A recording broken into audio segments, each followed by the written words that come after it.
الحمد لله وكفى وسلام على عباده الذين اصطفى أما بعد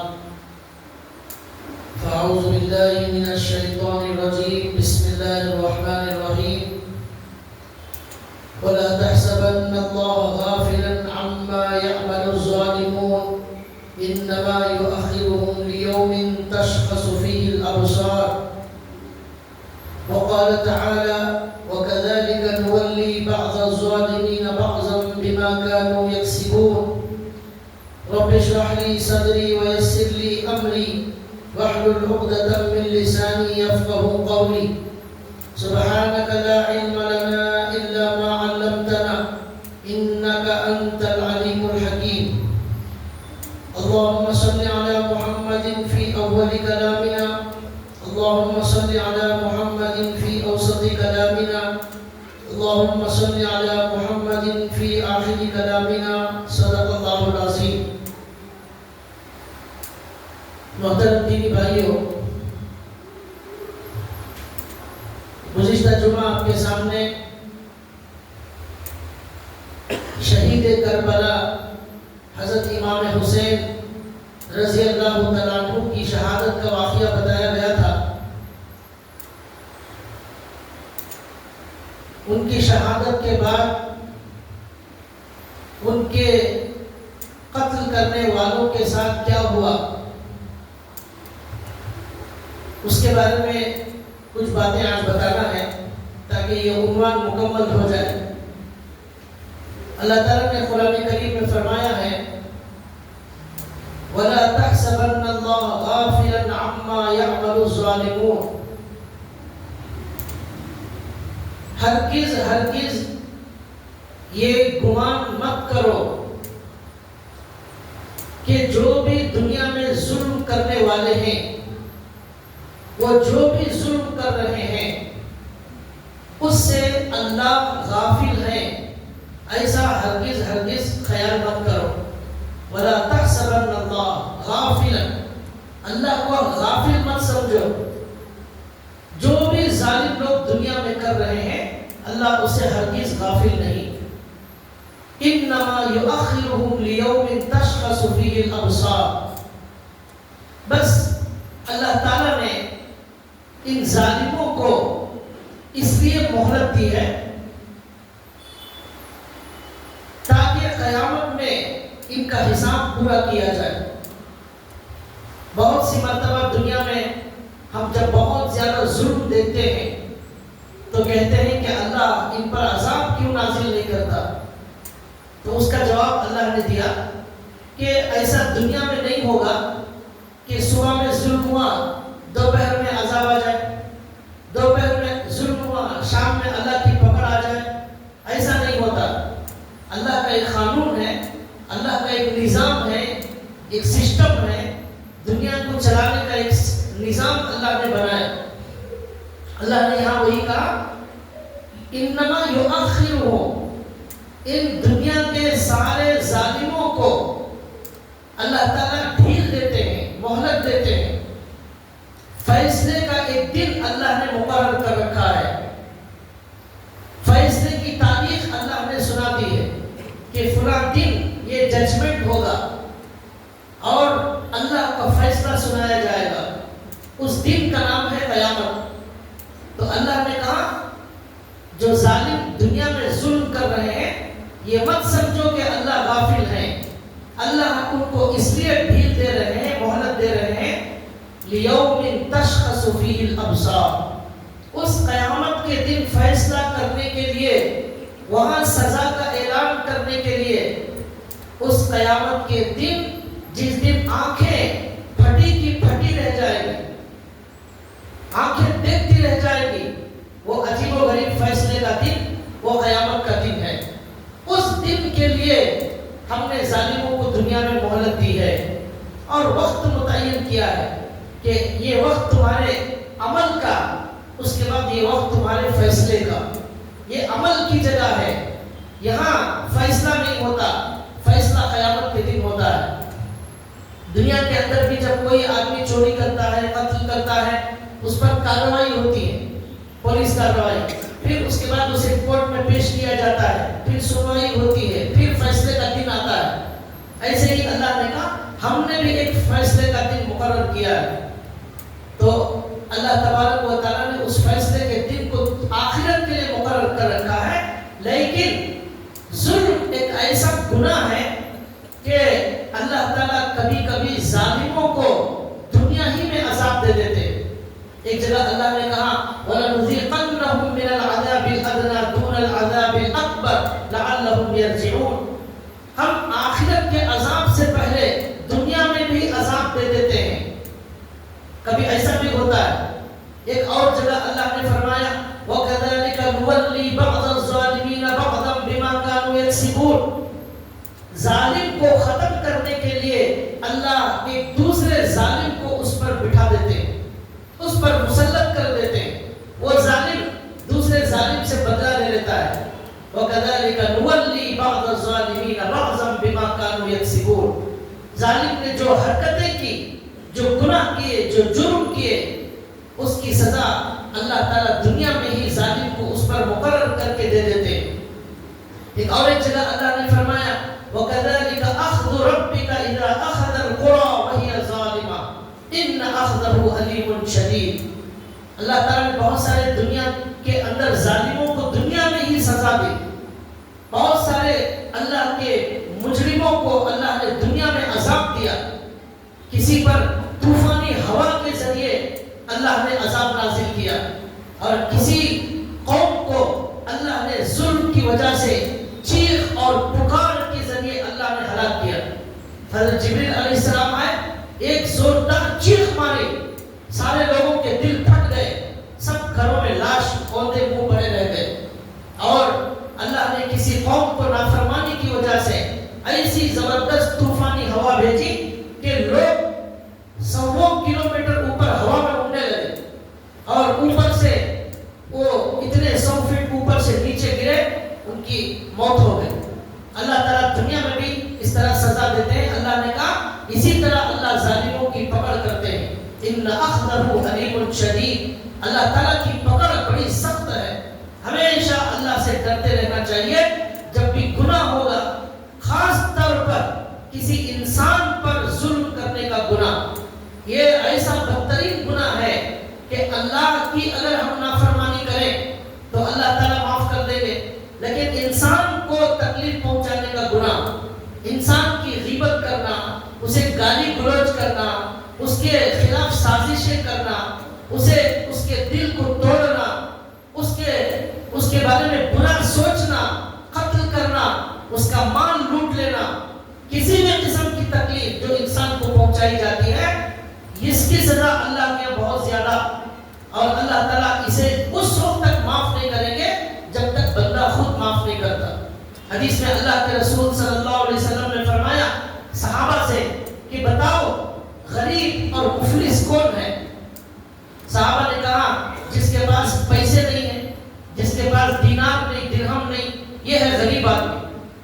اللہ کے رسول نے کہا یہ مفلس نہیں ہے، مفلس وہ ہے جو کل قیامت کے دن اس حال میں اللہ کے پاس آئے گا کہ اس کے پاس بہت ساری نمازیں ہوں گی، بہت سارے روزے ہوں گے، بہت حج ہوں گے، عمرے تو بہت ہوں گے، یہ سارے اعمال لے کر وہ اللہ کے دربار میں آئے گا، اور بھی بہت ساری نیکیاں لے کر آئے گا، لیکن اس کے ساتھ اس نے دنیا کے انسانوں پر ظلم کیا ہوگا، کسی کو گالی دی ہوگی، اور کسی کو مارا ہوگا، کسی کا مال لوٹا ہوگا، کسی کا دل دکھایا ہوگا۔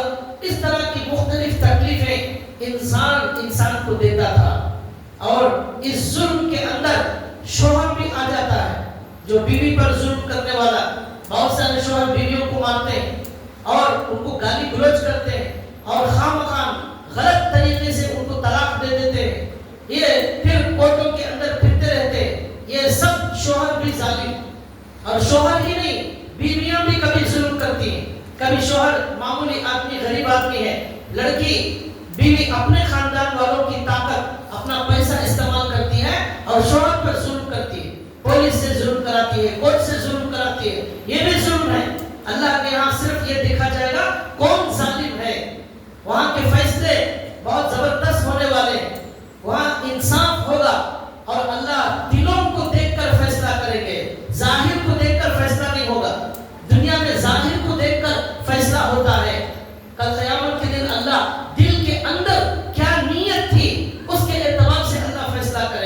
اللہ تعالیٰ دلوں کو دیکھنے والے، دلوں کے رازوں سے واقف ہیں. کون دل میں کیا نیت رکھتا تھا، کیا سوچتا تھا، کیا سازش کرتا تھا، دل میں کیا چھپایا ہوا تھا، اس کے اعتبار سے فیصلہ ہوگا. یہاں دنیا میں ایک نیک شریف آدمی بھی ظاہر میں کچھ نظر آتا ہے، اسے اٹھا کر جیل میں ڈال دیا جاتا ہے. کتنے بے گناہوں کو جیل کے اندر ٹھوس دیا گیا ہے، کتنے لوگوں کو سولی پر چڑھا دیا گیا ناحق. تو بھائیو، اللہ کے نبی نے کہا کل قیامت کے دن جو مفلس اور غریب ہے وہ آدمی ہے جو نیکیوں کا پہاڑ لے کر آئے گا. ذکر ہے، قرآن ہے اور صدقہ ہے، نماز ہے، سب ہے، لیکن دنیا میں لوگوں پر ظلم کرتا تھا، انسانوں پر ظلم کرتا تھا، پڑوسیوں پر ظلم کرتا تھا، غریب پر ظلم کرتا تھا. ایسے بے شمار واقعات، ایک دو نہیں ہزاروں واقعات آج آپ کو مسلمانوں میں مل جائے. نماز پڑھیں گے، عمرہ بھی کریں گے، روزہ بھی رکھیں گے، داڑھی بھی رکھیں گے، ساتھ میں ظلم بھی کریں گے، زبان گندی ہوگی، گالی گلوچ کریں گے، ایک ایک گالی کا حساب دینا ہے. اب اللہ کے نبی نے کہا اللہ تعالیٰ ایسے ظالم کی نیکیاں لے کر اس مظلوم کو دے دیں گے جس کا مال لوٹ لیا، جس کو مارا، جس کو گالی دی، جس کو ستایا، جس کو رلایا. یہ نیکیاں ظالم کی اسے دے دی جائیں گی. اب وہ جو مظلوم ہے وہ نیکیاں لے لے گا. اب نیکیاں دیتے دیتے دیتے ساری نیکیاں ختم ہو گئی، لیکن مظلوم اور باقی ہیں. ایک دو لوگوں پر ظلم نہیں کیا ہے، بے شمار لوگوں پر ظلم کیا تھا. اب اللہ کے نبی کہتے ہیں کہ اب جب نیکیاں ختم ہو گئی، اللہ کہیں گے ان مظلوموں کے گناہ اس ظالم کو دے دیے جائیں. اب ان کے گناہ نکال نکال کر اس ظالم کو دیے جائیں گے. اب کچھ دیر پہلے جہاں نیکیوں کا پہاڑ تھا، اب گناہوں کا پہاڑ بن گیا. اب نیکی کچھ نہیں ہے، گناہ ہے. اللہ کہیں گے اب اس ظالم کو جہنم میں بھیج دیا جائے. یہ ان لوگوں کا ظلم ہمارے نبی نے بتایا ہے جو نمازی لوگ ہیں، جو اللہ اللہ کرنے والے، عبادت کرنے والے ظالم. اب جو عبادت نہیں کرنے والے ظالم ہیں ان کا کیا ہوگا؟ ان کے پاس نیکیاں ہی نہیں ہیں، صرف گناہ مظلوموں کے لے کر ان کے سر پر ڈال دیا جائے. یہ حدیث بڑی ڈرنے کی ہے. اس لیے نماز پڑھنا آسان ہے، ذکر کرنا آسان ہے، لیکن زبان پر قابو رکھنا یہ بڑا مشکل. غصے پر کنٹرول کرنا یہ بڑا مشکل. ہاتھ کو کنٹرول کرنا یہ بڑا مشکل. ہر گھر کے اندر غیبتیں 24 گھنٹے چلتی رہتی ہیں، ان کے خلاف، یہ پڑوسی کے خلاف، اور وہ کسی نوجوان کے خلاف، کسی عمر والے کے خلاف، کسی عورت کے خلاف، خالہ کے خلاف، ماموں کے خلاف. یہی چلتا رہتا ہے، ٹیپ ریکارڈ کی طرح عورتوں کی زبان چلتی رہتی ہے صبح سے شام تک. ایک ایک غیبت کا اللہ تعالیٰ حساب لیں گے. حضرت تقی عثمانی صاحب نے کہا اپنے زبان سے کوئی بھی جملہ نکالنے سے پہلے یہ سوچ لو کہ کل قیامت کے دن اللہ کی عدالت میں اس کو ثابت کرنا پڑے گا. اس سے پہلے یہ سوچ کر زبان سے نکالو. نکالنا آسان ہے لیکن اس کا جواب دینا مشکل. اللہ کے نبی نے کہا یہ نیکیوں کا پہاڑ لانے والا اب گناہوں کا پہاڑ لے کر کھڑا ہوا ہے. اللہ اسے جہنم کا فیصلہ کر دیتے ہیں. ہمارے نبی نے کہا یہ ہے غریب آدمی، وہ نہیں ہے جس کے پاس روٹی نہیں، کھانا نہیں، پیسہ نہیں، وہ غریب آدمی نہیں ہے. یہ ہے غریب آدمی، قیامت کا غریب آدمی کہ دنیا میں عیش کرتا تھا، حرام مال پر پلتا تھا، لوگوں کو دھوکہ دے کر چوری کر کے کماتا تھا، تجارت میں جھوٹ بول کر کماتا تھا، اس طرح حرام مال جمع کرتا تھا. اب یہاں دنیا میں عیش تھا، آرام تھا، لیکن وہاں کتنے بھائی ہیں جو اپنی بہنوں کا مال ناجائز طریقے سے وراثت میں لے لیتے ہیں، ماں باپ کا مال بہنوں کو نہیں دیتے. یہ سب دنیا میں چلتا ہے، آخرت میں چلنے والا نہیں. ایک بالش زمین جس نے لے لی ہے، قیامت کے دن 7 زمینوں کا توق اس کی گلے میں ڈال دیا جائے، برداشت نہیں کر سکے گا. وہ قیامت کی ہولناکی کو اللہ نے کہا لیوم تشخص فیہ الابصار، وہ ایسا دن ہے فیصلوں کا، آنکھیں پھٹی کی پھٹی رہ جائے، دیکھتے رہ جائیں گے کیا زبردست فیصلہ ہو رہا ہے. دنیا کی ساری فائلوں کو ری اوپن کیا جائے گا، فیصلے اثر نو شروع کیے جائیں گے. وہ اللہ تعالیٰ جب حساب لیں گے کیسا زبردست حساب لیں گے، اور کوئی مجرم وہاں بھاگ نہیں سکتا. بھاگ کر کہاں جائے گا؟ اللہ کے سامنے کھڑا ہوا ہے. کوئی زمین نہیں ہے جسے چھوڑ کر بھاگ جائے، نہ کوئی آسمان پناہ دے گا، نہ زمین پناہ دے گی، نہ ماں باپ بھائی خاندان پیسہ کوئی بچا نہیں سکتا اللہ کی پکڑ سے۔ اللہ نے کہا اس طرح، ہمارے نبی نے کہا یہ ہے غریب اور مفلس۔ اس کے بعد اور ایک حدیث میں اللہ کے نبی نے کہا اتقوا الظلم فإن الظلم ظلمات یوم القیامہ، ظلم سے بچو، ڈرو، اس لیے کہ ظلم قیامت کے دن اندھیروں کی شکل میں ہوگا۔ ایک مرتبہ حضرت معاذ بن جبل رضی اللہ تعالیٰ عنہ کو ہمارے نبی یمن بھیج رہے تھے۔ ہمارے نبی نے کہا اے معاذ، ظلم کرنے سے ڈرو، مظلوم کی بددعا سے بچو، اس لیے کہ مظلوم کی بددعا اور اللہ کے درمیان کوئی پردہ نہیں ہوتا، کوئی پردہ نہیں ہوتا، اللہ فوراً سنتے۔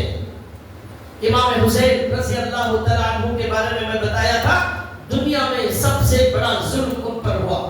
کس طرح ایک میدان میں وہ بے بس کھڑے ہوئے ہیں، 70 آدمی، ان کو قتل کرنے کے لیے 5000 مسلمان جمع ہو گئے، اور ان ایسی بے دردی سے ان کو قتل کیا، ان کے سر کو کاٹا گیا، گھوڑوں سے ان کی لاش کو رودا گیا، ان کے کپڑے نکال لیے، نیزے پر سر لگا کر گھمایا گیا۔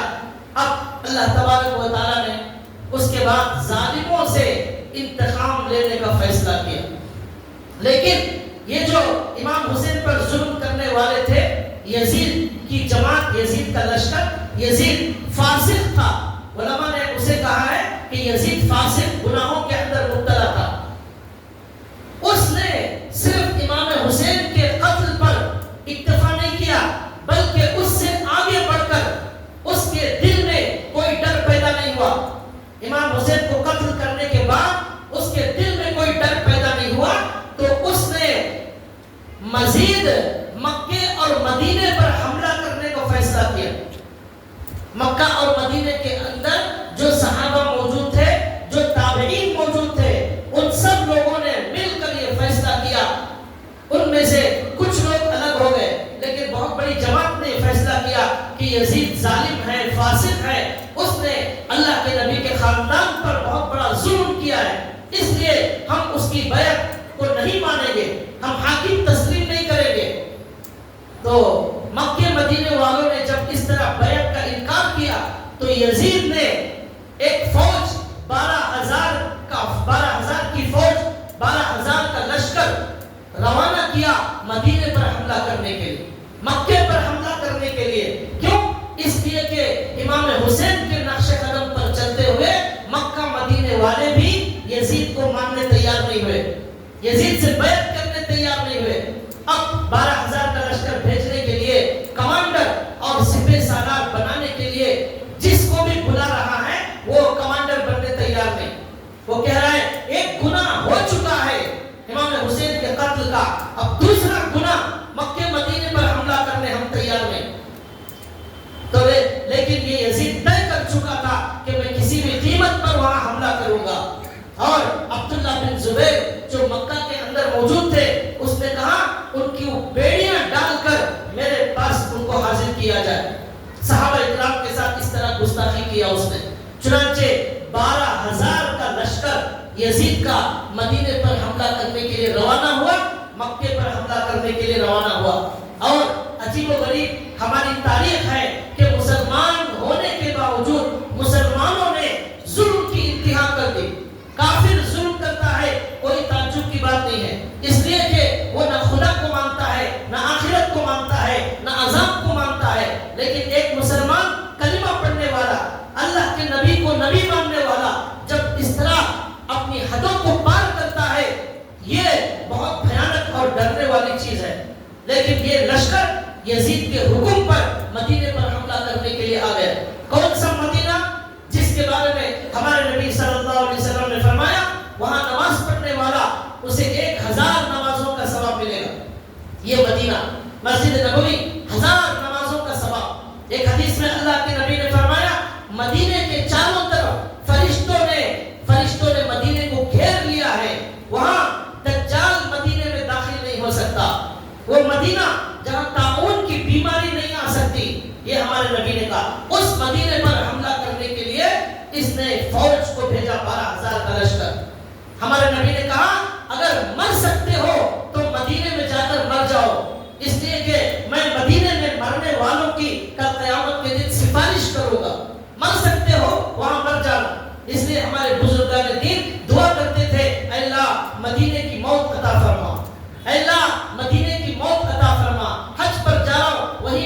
کہہ دیجئے عمرے پر جا رہا ہوں، میری موت وہی آ جائے کعبے میں، مدینے میں آ جائے، کل قیامت کے دن نبی سفارش کرے وہ مدینہ۔ ایک حدیث میں اللہ کے نبی نے کہا جو مدینے والوں کو ڈرائے گا اللہ اسے ڈرائے گے، اور مدینے والوں کو جو ڈرائے گا اللہ کی، فرشتوں کی، سارے انسانوں کی اس انسان پر لعنت ہو۔ یہ ہمارے نبی کی بد دعا۔ لیکن پھر بھی جب انسان شیطان بن جاتا ہے، یہ ساری حدیثیں اسے شیطان یاد نہیں دلاتا، تب انسان اپنے دل کی بھڑاس اور آنکھ بجھانے کی فکر میں لگ جاتا ہے، جہنم کے راستے پر چلنے والے کو جنت کا راستہ نظر نہیں آتا۔ اس لیے ہمیشہ ہدایت کی دعا مانگنا چاہیے، اے اللہ ہمارے دلوں کو جما دیجئے دین پر، یا مقلب القلوب ثبت قلبی علی دینک، اللہ آپ کے دین پر، آپ کی شریعت پر، آپ کی کتاب پر ہمیں استقامت عطا فرما، ہمیں گمراہ ہونے بھٹکنے سے اللہ ہماری حفاظت فرما۔ یہ سب دنیا کے اندر واقعات ہوئے۔ اس عجیب و غریب مدینے پر حملہ کرنے کے لیے 12,000 کا لشکر آیا۔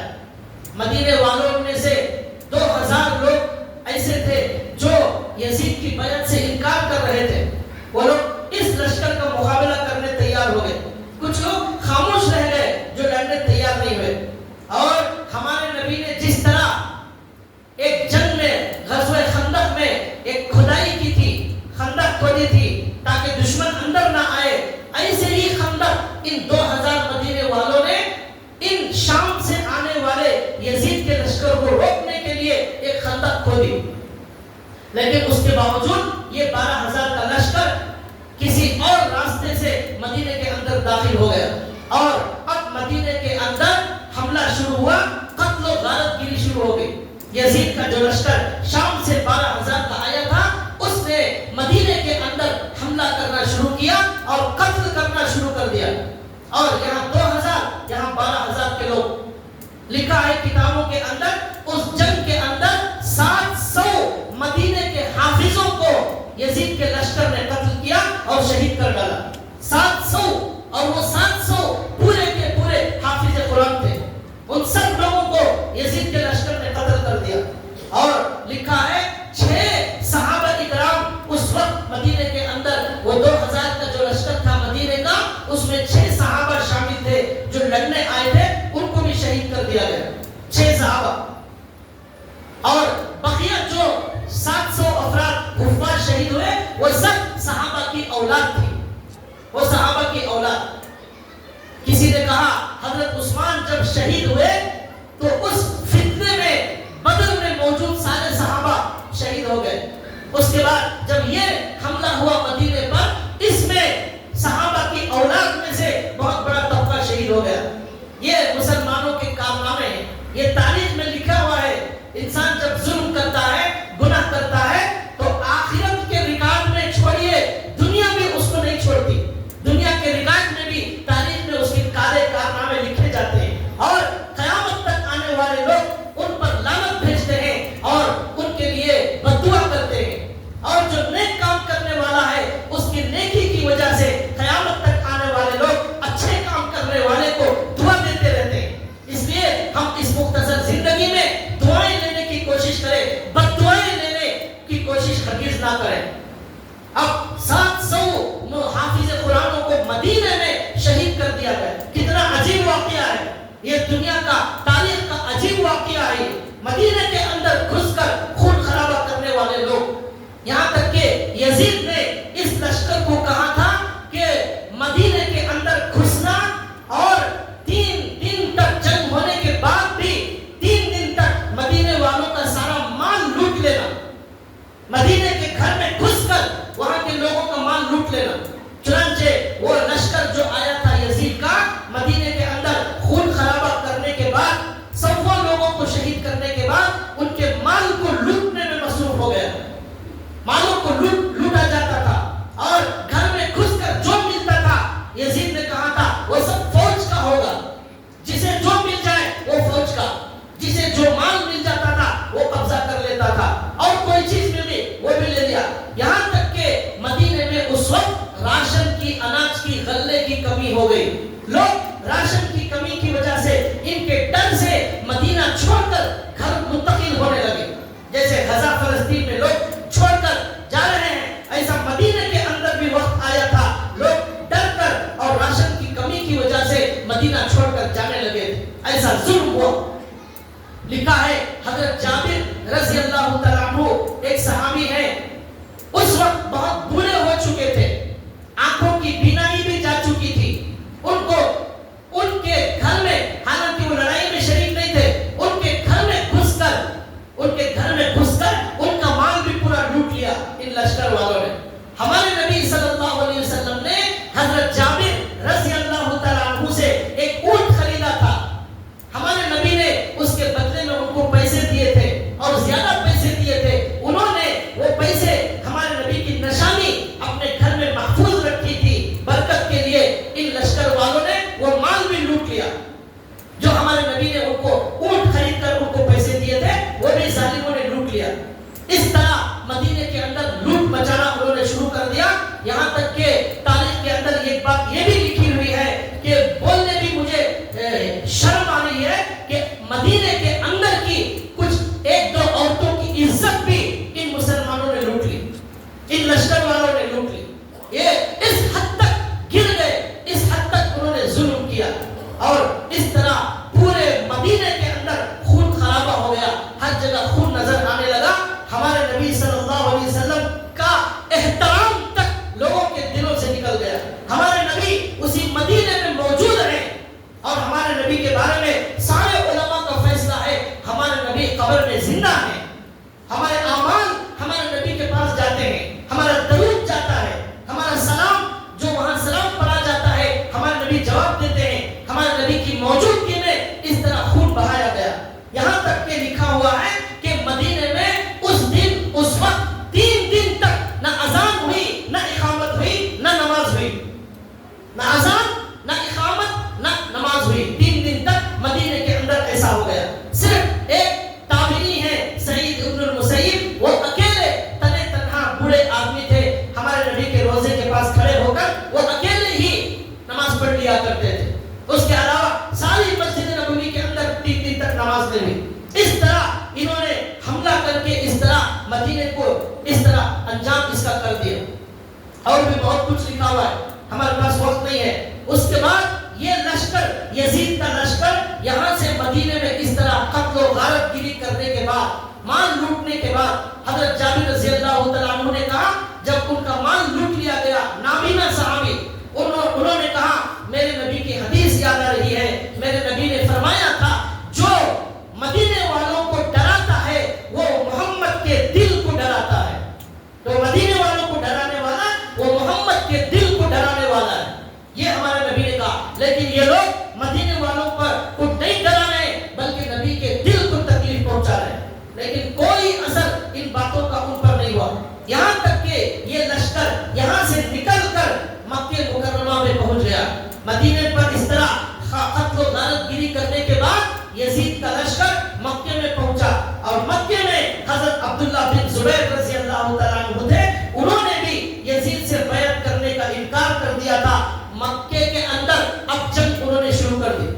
اب وہ مکہ جہاں پر مچھر کو مارنے کی اجازت نہیں, جہاں کبوتر کو مارنے کی اجازت نہیں, جہاں شکار کرنے کی اجازت نہیں, وہاں پر پوری دنیا کے بادشاہ نبی سب ادب سے آتے ہیں, وہاں انہوں نے تلوار اٹھائی, وہاں پر جنگ انہوں نے شروع کر دی. یہاں تک کہ لکھا ہوا ہے کہ مکے میں کعبۃ اللہ کے پاس ایک خیمہ لگایا گیا تھا, اس خیمے میں آگ لگا دی ان لشکر والوں نے. وہ آگ کی وجہ سے کعبۃ اللہ کا خلاف جل گیا, کعبۃ اللہ کی دیواریں جلنے لگی اور آگ چاروں طرف اٹھنے لگی.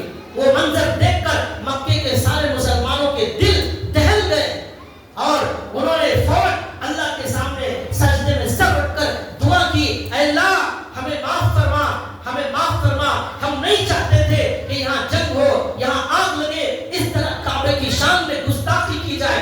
وہاں رات دن اللہ کی رحمت برستی ہے, فرشتوں کا نزول ہوتا ہے, اللہ کی خصوصی توجہ ہے, اس کا بھی لحاظ مسلمانوں نے نہیں کیا. یہ سب تاریخ کے اندر لکھا ہوا ہے, یہ سب کارنامے اس زمانے کے تھے. یہ کون تھے؟ امام حسین کو قتل کرنے والے, یہ ان کے کالے کرتوت. گزشتہ بار میں نے بتایا امام حسین کے ساتھ کیسا ظلم کیا. اب اس پر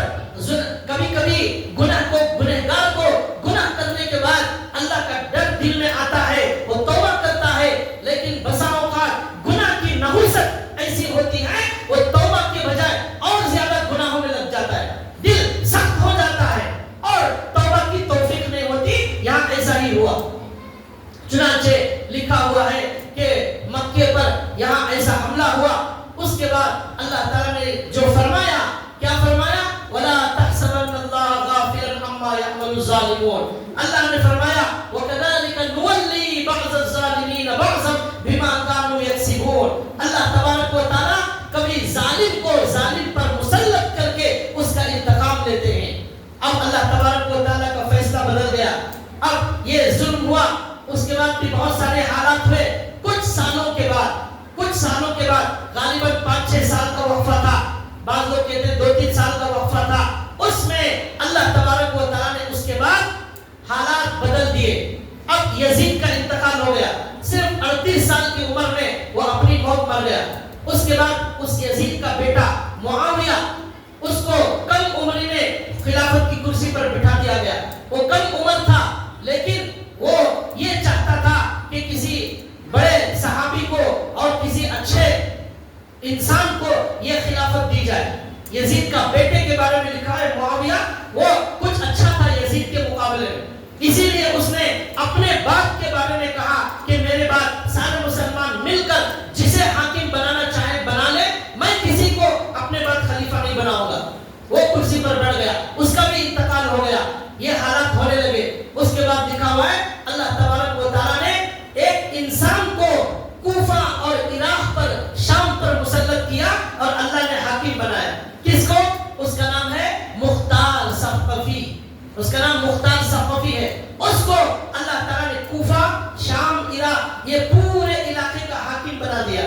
اور وہ جب حاکم بنا تو اس نے دیکھا لوگوں کے اندر ایک آگ لگی ہوئی ہے، ان کے دلوں کے اندر. وہ یہ چاہتے ہیں کہ امام حسین کے قتل کرنے والوں سے انتقام لیا جائے، ان کا انتقام لیا جائے. انتقام کی آگ مسلمانوں کے دلوں میں بھڑک رہی ہے. چنانچہ ان لوگوں نے مل کر ایک جماعت بنائی، اس کا نام رکھا توبہ کرنے والوں کی جماعت.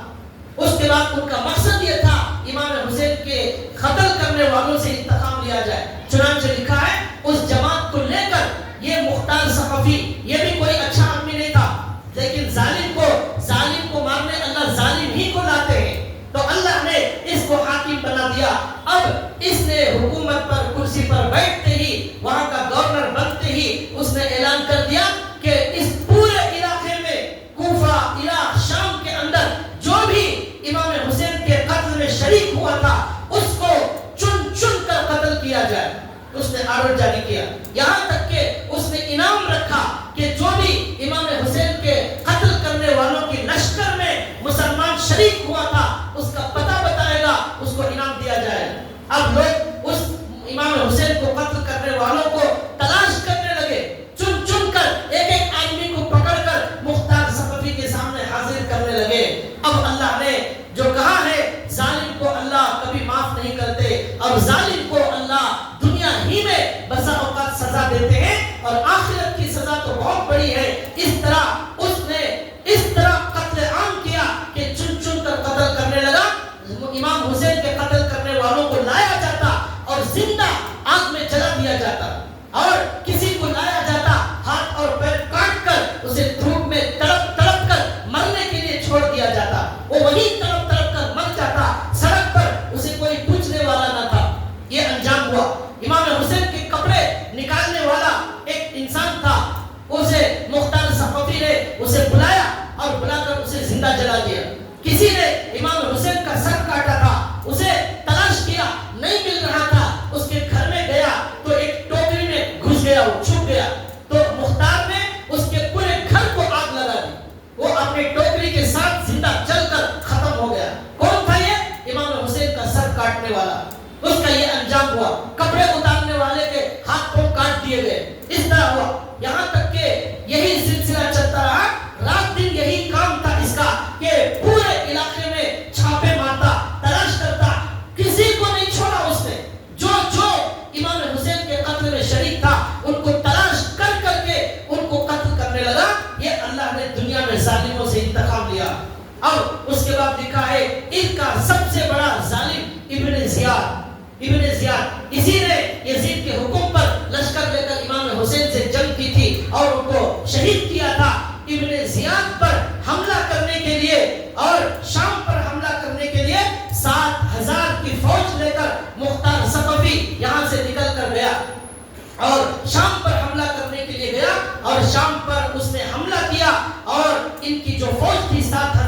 اس شام کے اندر گھس گئی اور امام حسین کے خلاف لڑنے والوں سے چن چن کر بدلہ لیا اور ان کو قتل کرنا شروع کیا.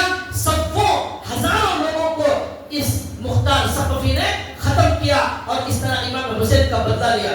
اور ابن زیاد جو بہت بڑا کمانڈر تھا، امام حسین کو قتل کرنے والوں کی لشکر کا کمانڈر تھا، اس کو بھی 10 محرم الحرام میں قتل کیا.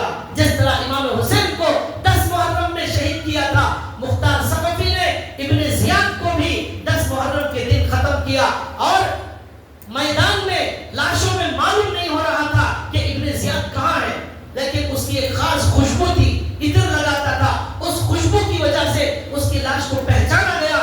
اور جس طرح اس نے امام حسین کا سر کاٹ کر الگ کیا تھا، ابن زیاد کا بھی سر کاٹ کر الگ کر دیا. تو وہاں سر رکھا ہوا تھا. کسی نے کہا یہاں آج کچھ سال پہلے جس نے امام حسین کا سر کاٹا تھا، آج اس کا سر یہاں کٹا ہوا ہے. جیسا کرو گے ویسا پاؤ گے. اب دوسروں کے لیے قبر کھودو گے، اپنے لیے قبر کھودی جائے گی. دوسروں کا برا چاہو گے، ہمارا برا ہوگا. دوسروں کا اچھا چاہیں گے، ہمارا اچھا ہوگا. دوسروں کو تکلیف دیں گے، ہمیں بھی کوئی تکلیف دینے والا ہوگا. دوسروں پر ظلم کریں گے، ہم پر بھی کوئی ظلم کرنے والا ہوگا. یہ دنیا مکافات عمل ہے.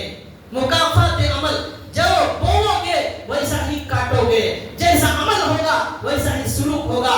یہ ابن زیاد جو امام حسین کا کمانڈر تھا، اس کو ختم کر دیا گیا.